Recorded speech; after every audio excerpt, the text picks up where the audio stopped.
ভাবগম্ভীর ভক্তিভরা টোনে, শ্রীকৃষ্ণ সুদামার পা ধরে কেঁদে কেন ছিলেন?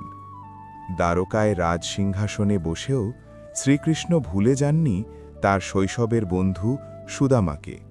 ছেঁড়া কাপড়, ক্ষুধার্ত শরীর, তবুও বুকে ভরা ছিল ভক্তি। যেই না সুদামা সামনে এলেন, শ্রীকৃষ্ণ আর রাজা রইলেন না। তিনি ছুটে এসে সুদামার পা ধরে ধরে কেঁদে ফেললেন। কারণ সুদামা কিছু চাইতে আসেননি, তিনি এসেছিলেন শুধু ভালোবাসা নিয়ে। নিজের দুঃখ বলেননি, অভাব লুকিয়ে রেখেছিলেন বন্ধুর সম্মানে। এই নিঃস্বার্থ ভক্তিতেই শ্রীকৃষ্ণ ভেঙে পড়েছিলেন। তিনি বুঝেছিলেন পৃথিবীতে রাজ্য নয়, সোনা নয়, ভক্তের হৃদয়ই সবচেয়ে বড় সম্পদ।